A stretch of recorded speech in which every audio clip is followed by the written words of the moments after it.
Hello everyone, it's Brian from Fundamental Research, and today I'm going to talk to you about certain developments that are happening in the market, especially rising interest rates and what you can do to position yourself to benefit from the current environment. So let's start with a general overview about what's happening in the market. So as you probably know, interest rates have been increasing. What you have to understand is the way interest rates impact financial assets. So the value of most financial assets will decline as interest rates increase.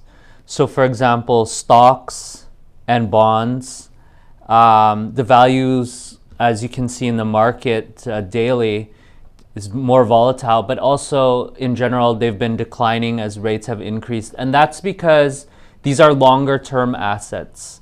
When we talk about bonds specifically, if you look out 5, 10, 20-year bonds, the longer the so-called duration of an asset is, the more sensitive it will become to interest rates. So stocks are also a long duration asset because the value of the stocks is the cash flow they produce over a long period of time.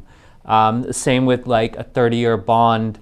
Its value derives from the cash flows that it's going to produce over a long period of time. Okay, and so the way most people value these long duration assets, or any asset in general, is by what's called discount cash flow. And without getting into the specifics of it, basically each cash flow into the future is worth a certain amount today. The higher the current interest rates are, the less those future cash flows are worth. Keep that in mind for this discussion. And now we're going to talk about what you can do to benefit in this kind of environment. One of the things that I want to bring to your attention is the type of return that you can currently get in what are called risk-free or relatively risk-free assets. So because interest rates are increasing, you want to shorten the duration of your portfolio, which means that you should be in securities that produce cash flows over a shorter period of time. One example are T-bills. These are government-issued securities that mature in 1 year or less. There's other entities that issue also short-term paper, like banks, other government entities. And to bring your attention right now to one security in particular, this is more relevant for Canadian viewers, but in the US you will also have what are called money market funds. iShares Premium Money Market Fund. So basically this is an ETF issued by BlackRock, and just for disclosure, we own this security as well. It's currently yielding about 4.5% risk-free. So you're getting almost 5% risk-free, whereas over a long period of time, stocks have averaged around 8 to 10% with significantly more risk.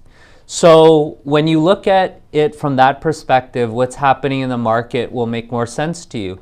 Do you want 5% risk-free, or do you want the chance to make 8 or 10% with risk, and you could actually lose everything in stock? So a lot of people will look at that, and as rates increase, let's say interest rates rose to 8%.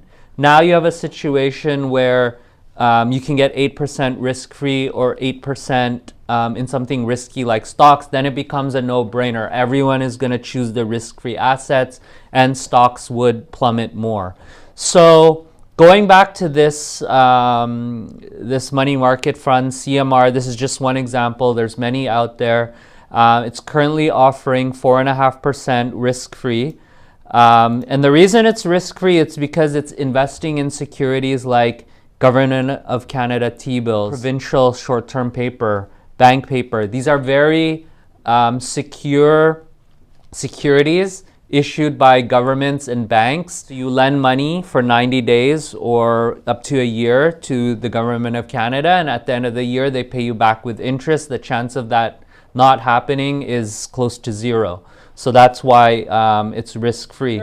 Asset class that you can look at that we cover here at FRC are what's called MICs, Mortgage Investment Corporations.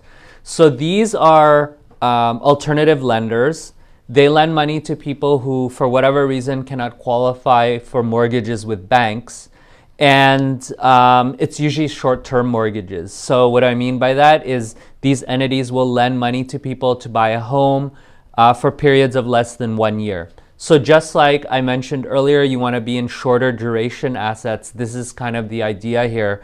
If I'm a mortgage lender, and let's say I lend money to you when interest rates are 5%, for example, and it's only for 1 year, and let's say interest rates rise to 6, 7%, I'm worse off, first of all, because I've lent money to you at 5, and if rates rise to 6, I'm missing out on that 1%, right? I could lend that money out to the next individual at 6%, but I've committed it to you for 5.